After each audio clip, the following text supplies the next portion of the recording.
वाडा नगरपंचायत उपनगराध्यक्ष पदासाठी आज पार पडलेल्या निवडणुकीत भारतीय जनता पक्षाचे ज्येष्ठ नगरसेवक मनीष देहरकर यांची बिनविरोध निवड करण्यात आली। मी सर्वप्रथम वाडी शहरातील सर्व नागरिकांचे आभार मानतो। भारतीय जनता पार्टीच्या पक्षाने माझ्यावर हा विश्वास टाकला आणि वाडी शहराच्या उपनगराध्यक्ष पदाची जबाबदारी माझ्यावर दिली। मला या सर्व गोष्टीची कल्पना आहे।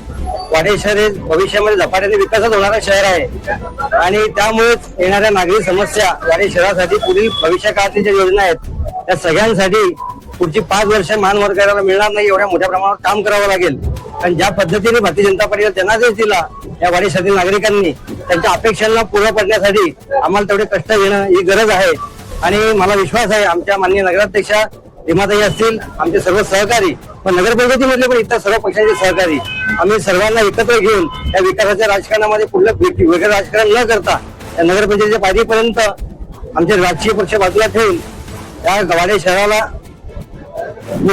एक उन्नत मार्गात दाखवू असा आम्हाला विश्वास आहे। मागची 5 वर्ष मी वाडा नगरपंचायतीचा सदस्य होतो, त्यामुळे वाडी शहरातील नागरिक समस्या ज्या रोजचे दैनंदिन भेडसावणार आहे त्याबद्दलची पण मला कल्पना आहे। आणि भविष्याच्या दृष्टीने वाडी शहरात जो काही वाडी शहराचा विस्तार होणार आहे त्या विस्तारामध्ये वाडी शहरामध्ये अजून कुठल्या गोष्टींची आवश्यकता आहे त्या सगळ्या गोष्टीची मला कल्पना असल्यामुळे आम्ही भारतीय जनता पार्टीचे आमचे सर्व वरिष्ठ पदाधिकारी नगरपंचायतीतील आमचे सर्व सहकारी आम्ही एकत्र बसून वाडी शहराच्या विकासासंदर्भात पुढील वाटचाली संदर्भामध्ये एक चांगला मास्टर प्लॅन तयार करू आणि टप्प्याटप्प्याने पुढच्या 5 वर्षामध्ये आम्हाला वाडी शहराला ज्या उंचीवर नेऊन ठेवायचंय त्यासाठी प्रयत्न करू। या निवडणुकीबरोबरच स्वीकृत नगरसेवक पदासाठी भाजपाचे माजी शहराध्यक्ष हर्षद खांबेकर तसेच राष्ट्रवादी काँग्रेसकडून युवा कार्यकर्ते विराज पाटील यांची नियुक्ती करण्यात आली।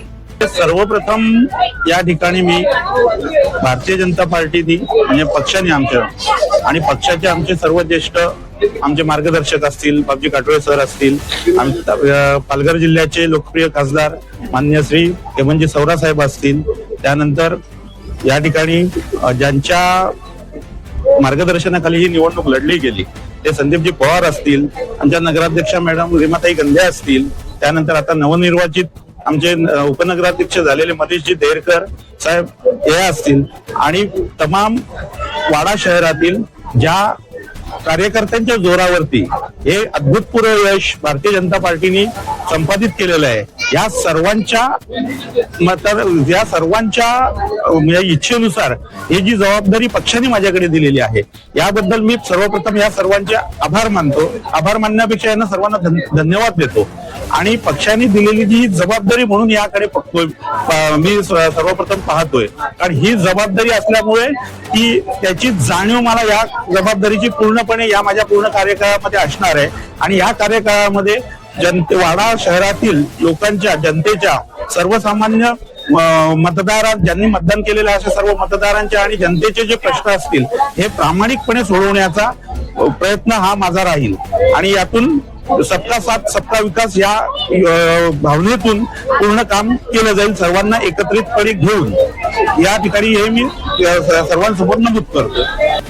या निवडणूक प्रक्रियेत भाजपाच्या एका उमेदवाराने शिंदे गटाच्या कोट्यातून उमेदवारी अर्ज दाखल केला होता, मात्र त्याचा उमेदवारी अर्ज तांत्रिक कारणामुळे अवैध ठरवण्यात आल्याने त्या जागेवर विराज पाटील यांची निवड करण्यात आली। विशेष म्हणजे नगरपंचायतीत महाविकास आघाडीचे संख्याबळ कमी असतानाही विराज पाटील हे महाविकास आघाडीच्या माध्यमातून स्वीकृत नगरसेवक म्हणून निवडून आल्याने राजकीय वर्तुळात चर्चेला उधाण आले आहे। झालेली निवड ही माझी वैयक्तिक नसून ही माझ्यावर ठेवलेल्या वाडा शहरातील तमाम माझ्या हितचिंतकांची, माझ्या महाविकास आघाडी वाडा शहरमध्ये असलेल्या नगरसेवकांची, महाविकास आघाडीच्या सर्व पदाधिकारी कार्यकर्ते या आणि आमच्या नेत्यांच्या सगळ्यांचा हा विजय आहे।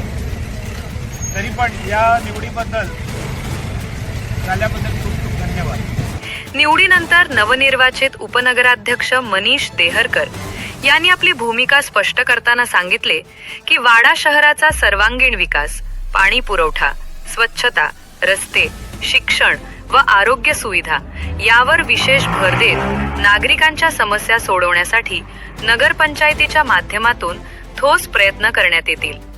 तर स्वीकृत नगरसेवक हर्षद खांबेकर यांनी नगरपंचायतीने माझ्यावर सोपवलेली जबाबदारी प्रामाणिकपणे पार पाडत शहराच्या विकासासाठी सर्वांना सोबत घेऊन काम करणार असा विश्वास व्यक्त केला.